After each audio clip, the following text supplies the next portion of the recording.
Welcome back to the Home Story Cup 9 EU Qualifiers, or European Qualifiers, I guess, because why would you abbreviate EU when you're saying it? It's only for typing it. This is a best of 3 between these two players. We're currently in game number 2. Game number 2. Spawning here in the top right corner of merry-go-round, he is Dignitas' Tefel. Also up 1-0 at the moment in this series. His opponent in the upper left is red. He plays for AT Gaming. Ladies and gentlemen, uThermal. So that first game certainly didn't go his way. I think getting those 2 drops picked off was maybe a little too much for him. I'm not sure what happened with the rally. I didn't actually take a look at his production before the game had ended. Maybe he just didn't have enough barracks up at the time. But again, like, the biggest problem with dealing with Roach Hydra, it's not your tanks that are going to win you the game. It's never going to be your tanks that win you the game. They're a big part of the army that you have to integrate. But it's oftentimes just the sheer amount of barracks units you produce. Marauders, Marines, you name it. They've got to be out there on the front lines ready to fight. As far as what Tefel does in game number 2, I imagine it wouldn't be too different than the first. This is another map where Roach Hydra is pretty strong.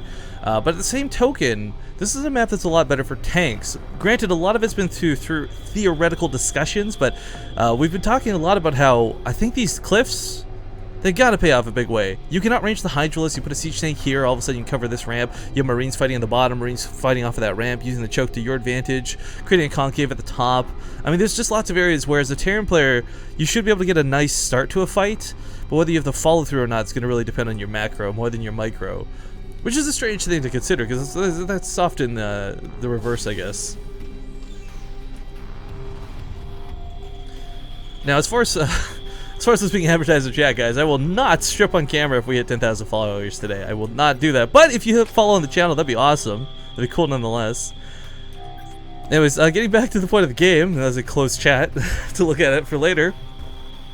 This is another map that's got a very unique property to it through these sort of air blockers.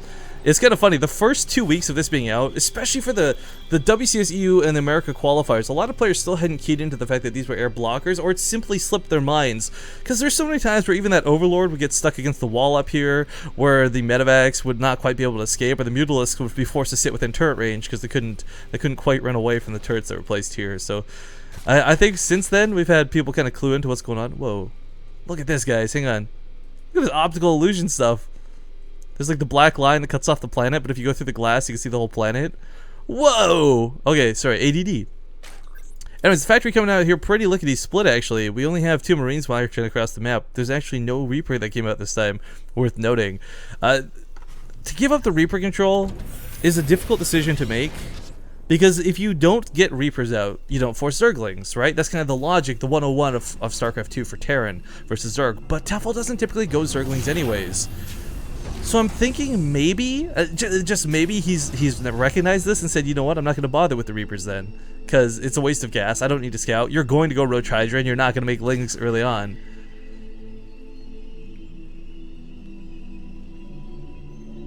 Worth noting too, by the way, guys, that even though he doesn't go Lings, it really speaks in a testament to Tefel's skill here, where he can hold off Reapers with just Queens and drones.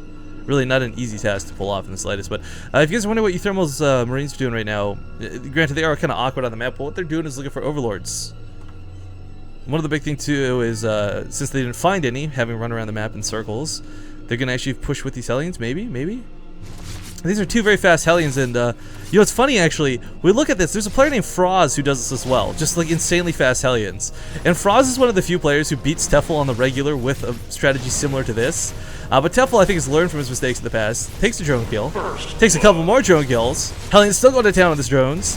They're going to eventually get cleaned up here by the Queens, of course, but, you know, 4 workers for 2 Hellions, that's kind of an even trade. Not exactly a monstrous advantage, but I've seen Tefel do so much worse at holding this off in the past. And for uThermal to have gone for this move, I don't at all blame him for it, because this was something that statistically in the past has killed Tefel on multiple occasions. But yeah, a couple more going down. 4 Hellions this time, and a full wall off. Not going to get a chance to finish up, as these drones are just barely out of position. So runs to the main once again. And this is one of the downsides to not having Zerglings, to not having Speedlings. You're forced to just kind of pull the drones to the best of your capabilities. You know, why let Roach Hydra be a problem if you can stop it before it begins? So many drones are going down right now. This went from 4 to 17, 18, 19 drones dead. But with the queens at the ramp, there's no more drones really in the main to pick off. He could, should, would go down to the natural if given the opportunity. But he's trying to get out of here alive, which is not easily done. These Zerglings do not have metabolic boost because Tefel, again, doesn't really care about the Reapers. He doesn't prepare for those, which, in causality, makes him a little bit weaker to dealing with the Hellions. And so much is dying for this. 2 more Hellions sneak into the natural while this is going on. It's so crazy. You watch Tefel win game number 1 so easily. You're like, lol, what is uThermal? Some platinum noob? I think it was what someone in chat had said. But, I mean, look at this. Tefel at the same token, a really good player, 28 workers down. And this is just because he plays a little bit greedier by not going for lings.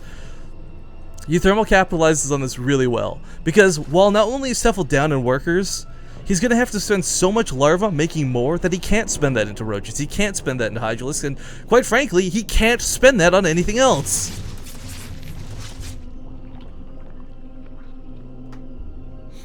Oh boy. Okay, well, backing with the Hellions, he's still going to have that map control to stop creep from spreading. He's going to wall off back at home. Boy, is that a weird wall off to look at, actually. But more importantly, look at this. Marauders are here. He's already got stim completed. He could actually go for a push to end the game versus roaches, because roaches are what's going to be coming out. Now, of course, he needs some medevacs here pretty promptly to pair with this, but he's just going to go for units by the looks of it. Back at home for Tefel, reassessing his situation. There's no army supply. It's just queens, guys. The only army supply is right now is 3 queens, making up 6 supply. It's just simply not going to work.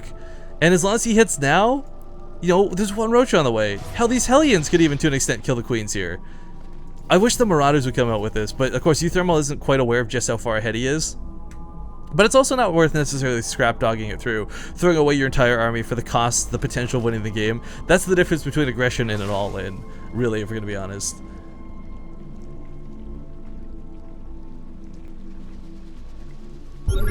Scan goes down, he sees nothing.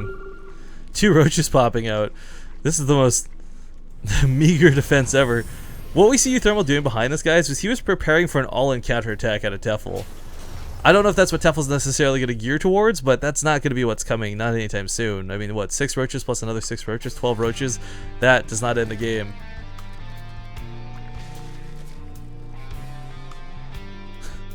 Well, I guess feeling pressured into it. With the roaches coming on the map and the Hellions still lurking, he could run right up to that natural, kill all of the drones.